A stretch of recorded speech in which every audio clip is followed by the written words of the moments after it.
जिले की हलचल। आकाशवाणी लखनऊ से प्रस्तुत है जिले की हलचल। आज सुनिए पीलीभीत और देवरिया जिलों की हलचल। पहले सुनते हैं पीलीभीत जिले की हलचल। आलेख और स्वर है सतीश मिश्र का।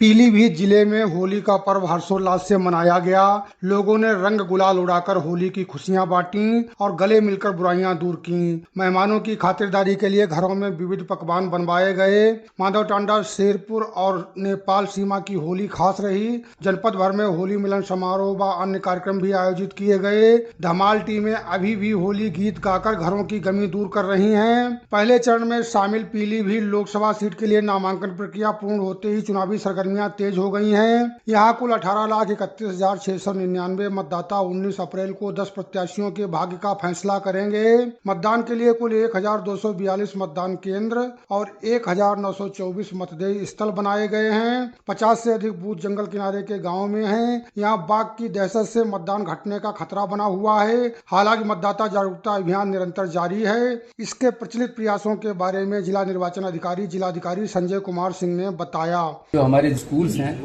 प्राथमिक, माध्यमिक और हायर एजुकेशन, सभी बच्चों से एक शपथ पत्र भरवाया गया है उनके माता पिता से। तो सभी लगभग भर के आ गए हैं। इस बार वो वोट जरूर डालेंगे। एक तो ये किया है। दूसरा, हमारा जो 50% से कम मतदान जहाँ हुआ था, जहाँ जाकर के उन बूथों पे उस गाँव में मीटिंग करके उनको अवेयरनेस बढ़ाने के लिए अच्छा कार्य किया है। चुनाव में मुकाबिल मुख्य प्रत्याशियों की बात करें तो भाजपा ने प्रदेश के लोक निर्माण मंत्री जितिन प्रसाद को मैदान में उतारा है। सपा ने बरेली की नवाबगंज विधानसभा क्षेत्र से विधायक रहे पूर्व मंत्री भगवत शरण गंगवार को टिकट दिया है। जबकि बसपा ने बीसलपुर के पूर्व विधायक व पूर्व मंत्री अनीस अहमद खान उर्फ फूल बाबू पर फिर से दांव खेला है। खास बात यह है कि 3.5 दशक से पीलीभीत में काबिज नेहरू गांधी परिवार का कोई भी सदस्य इस बार यहाँ से चुनाव नहीं लड़ रहा है। मौजूदा सांसद वरुण गांधी को भाजपा ने टिकट नहीं दिया है। वरुण गांधी पीलीभीत से 2009 और 2019 में सांसद निर्वाचित हुए, जबकि उनकी मां मेनका संजय गांधी सर्वाधिक 6 बार पीलीभीत से सांसद चुनी गयी। पीलीभीत सीट का एक मिथक यह भी है कि यहाँ से बाहरी प्रत्याशी ही सांसद चुने जाते रहे हैं। अब तक मुकुंद लाल अग्रवाल,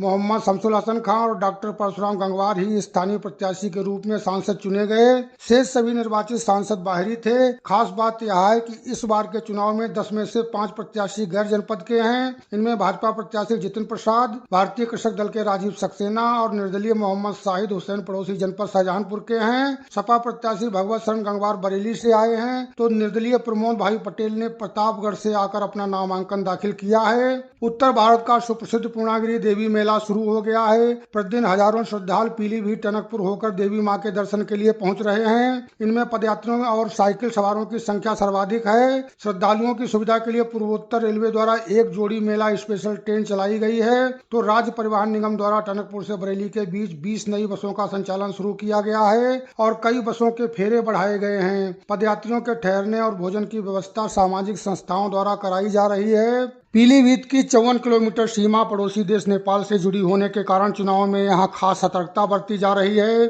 सीमा पर बैरियर लगाए गए हैं तथा पुलिस व एसएसबी संयुक्त गश्त कर रही है। पुलिस अधीक्षक अविनाश पांडे ने बताया कि मतदान से पूर्व अंतर्राष्ट्रीय सीमा सील की जाएगी। उन्होंने बताया कि शांतिपूर्ण व निष्पक्ष चुनाव कराने के लिए सभी बूथों पर पर्याप्त पुलिस फोर्स तैनात किया जा रहा है। जिले को 13 जोन और 102 सेक्टर में विभाजित किया गया है। प्रेक्षक पूरी चुनावी प्रक्रिया पर नजर रखे हुए हैं। चुनावी मुद्दों की बात करें तो भाजपा अपनी सरकारों द्वारा कराए गए विकास कार्यों के बल पर वोट मांग रही है। वहीं विपक्ष आवारा पशुओं का विचरण, बाघ हमले में लोगों की जान जाने, वन्य जीवों की आमद से खेती चौपट होने, अधूरा विकास, गेहूं धान आदि फसलें समर्थन मूल्य पर न बिकने, महंगाई और बेरोजगारी जैसे तमाम मुद्दों पर वोट मांग रहा है। भीषण गर्मी के बावजूद पीलीभीत जिले में रमजान के पवित्र महीने में रोजेदार रोजा रखकर तरावी की नमाज अदा कर रहे हैं। कई जगह इफ्तार पार्टियों का आयोजन भी किया जा रहा है। ईद के त्योहार की तैयारियां भी तेजी से चल रही हैं। पीलीभीत जिले की हलचल के बाद आइए सुनते हैं देवरिया जिले की हलचल। आलेख और स्वर है ब्रिजेश चंद्र शर्मा का। जिला निर्वाचन अधिकारी व जिलाधिकारी अखंड प्रताप सिंह द्वारा लोकसभा चुनाव 2024 के दृष्टिगत आगामी 1 जून 2024 को होने वाले मतदान के संबंध में जनपद से बाहर रहने वाले मतदाताओं को भोजपुरी भाषा में पाते लिखकर लोकतंत्र के महापर्व में शामिल होने का अनुरोध किया है। ये बार हम पूरा 7 विधानसभाओं में घूमत बाड़ी और हर प्रधान से ये अपील करत है कि तोरी गाँव का जवन जवन जितना वोटिंग परसेंटेज रहल और जे बाहर रहत है सबके छुट्टी में बुलावा और खास कर ये बात के प्रेरित करा कि सब बढ़ चढ़ के मतदान करे, ताकि देवरिया के मतदान प्रतिशत हमन को 75% से पार करावल जाए। लेकिन चूंकि देवरिया रउआ लोग का जिला बा, तो हमन के ये चाहते हैं कि एज्जा का मतदान प्रतिशत 75 पार हो जाए। आप लोगों से अपील बा कि सब खूब ढेर सारी संख्या में बाहर निकल के देवरिया के गौरव दियाई। जिला निर्वाचन अधिकारी व जिलाधिकारी अखंड प्रताप सिंह ने विभिन्न राजनीतिक दलों के प्रतिनिधियों की उपस्थिति में निर्वाचन कार्यालय वेयर हाउस में रखे ईवीएम तथा वीवीपीएटी मशीन का निरीक्षण किया। इस दौरान उन्होंने वेयर हाउस के चारों तरफ लगाए गए सीसीटीवी कैमरों की संख्या एवं उनकी स्थिति, कंट्रोल रूम, कक्षवार विद्युत आपूर्ति, खिड़कियों एवं रोशनदानों को सुरक्षित रखने के उपायों सहित अन्य बिंदुओं का गहन निरीक्षण किया। डीएम ने वेयर हाउस के बाहर लगाए गए सीसीटीवी कैमरों के माध्यम से वायु सुरक्षा व्यवस्था की लगातार निगरानी करने के निर्देश दिए। उन्होंने सुरक्षा गार्ड की शिफ्ट वार तैनाती सहित वेयर हाउस की अन्य सुरक्षा व्यवस्था का भी निरीक्षण कर आवश्यक निर्देश संबंधित अधिकारियों को दिए। इस बार के लोकसभा चुनाव में कुल 23,66,372 मतदाता अपने मताधिकार का प्रयोग करेंगे, जिसमें 12,39,983 पुरुष तथा 11,26,300 महिला मतदाता हैं। साथ ही 89 ट्रांसजेंडर मतदाता भी अपने मतों को प्रयोग कर केंद्र में नई सरकार के गठन में अपनी अहम भूमिका निभाएंगे। जिले में 2,514 मतदेय स्थल बनाए गए हैं, जिस पर 1575 मतदान केंद्र हैं। प्रत्येक मतदान केंद्र पर पीने के लिए शुद्ध पानी, रैंप, बिजली आदि की समुचित व्यवस्था कराई जाएगी। जल्द ही सेक्टर मजिस्ट्रेट आदि की ट्रेनिंग भी शुरू कर दी जाएगी। ग्रीष्म ऋतु में हीट वेव व स्ट्रोक को लेकर स्वास्थ्य विभाग ने अभी से तैयारियां शुरू कर दी है। समुदाय को जागरूक करने और स्वास्थ्य विभाग की सुरक्षा के लिए धन्वंतरी सभागार में जिला टास्क फोर्स की बैठक हुई। जलवायु परिवर्तन और मानव स्वास्थ्य कार्यक्रम के अंतर्गत हुई बैठक में जिलाधिकारी अखंड प्रताप सिंह ने कहा कि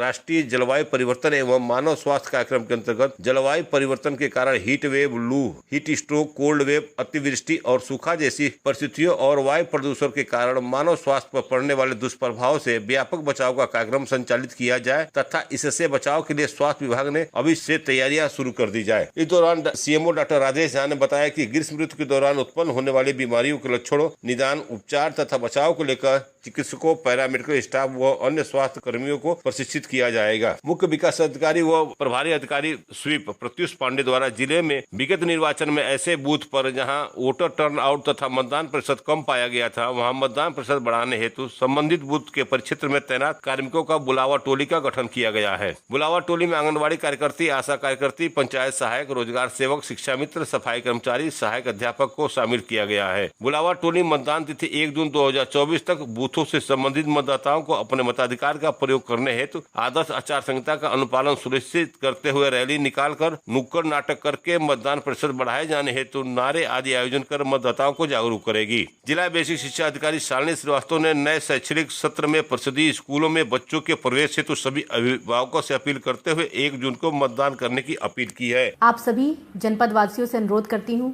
कि अधिक से अधिक संख्या में परिषदीय विद्यालयों में अपने बच्चों का नामांकन करना सुनिश्चित करें। इसके अतिरिक्त समस्त अध्यापकों से भी अनुरोध करती हूँ कि नामांकन हेतु व्यापक प्रचार प्रसार करें, जिससे हमारे विद्यालयों में छात्रों की संख्या में वृद्धि हो। हम सभी जानते हैं कि यह वर्ष चुनावी वर्ष है। आप सभी अध्यापकों द्वारा निर्वाचन में एक बड़ी भूमिका का निर्वहन किया जाता है, तो सभी अपने दायित्वों का निर्वहन करें, अधिक से अधिक प्रचार प्रसार करें, चुनावी पाठशालाओं का आयोजन करें एवं सभी अभिभावकों को यह प्रेरित करें कि मतदान के दिन अपने घरों से निकल करके अपने बूथ पर जाएं और अधिक से अधिक संख्या में वोट दें। जिला बेसिक शिक्षा अधिकारी शालिनी श्रीवास्तव ने बताया है कि शैक्षिक सत्र 2024-25 में स्कूल चलो अभियान माह अप्रैल 2024 के प्रथम दिवस से संचालित कर 30 सितंबर 2024 तक चलेगा। विकास खंड स्तर पर इस अभियान के नोडल खंड शिक्षा अधिकारी होंगे। इस दौरान विद्यालय समय प्रातः 8 बजे से अपराह्न 2 बजे तक रहेगा। प्रार्थना सभा तथा योगाभ्यास प्रातः 8 बजे से 8:15 बजे तक होगा तथा मध्यावकाश अपराह्न 10:30 बजे से 11 बजे तक रहेगा। साथ ही टाइम एंड मोशन शासनादेश का अनुपालन सुनिश्चित किया जाएगा। स्कूल चलो अभियान के माध्यम से अध्यापकों, बच्चों को जन सामान्य में जागरूकता लाने एवं वातावरण सृजित करने हेतु प्रचार प्रसार किया जाएगा। 1 अप्रैल से शुरू होकर 30 अप्रैल तक चलने वाले विशेष संचारी रोग नियंत्रण अभियान का शुभारंभ जिलाधिकारी अखंड प्रताप सिंह ने कलेक्ट्रेट परिसर में किया। इस अवसर पर डीएम ने विशेष संचारी रोग नियंत्रण जागरूकता रैली को हरी झंडी दिखाकर रवाना किया। जिलाधिकारी ने इस दौरान बड़ी संख्या में स्वास्थ्य विभाग के कर्मचारी, आंगनबाड़ी और आशा कार्यकर्तियों ने शपथ भी दिलाई। इस अभियान के तहत चलाए जा रहे दस्तक अभियान के तहत लोगों को मलेरिया, डेंगू, चिकनगुनिया, डायरिया जैसी संचारी रोगों से जुड़े मामलों को लेकर जागरूक किया जाएगा और इससे बचाव के उपाय भी बताए जाएंगे, जिससे जिले के लोग इससे संक्रमित न होने पाए। ये था आकाशवाणी लखनऊ के क्षेत्रीय समाचार एकांश द्वारा प्रस्तुत जिले की हलचल का आज का अंक।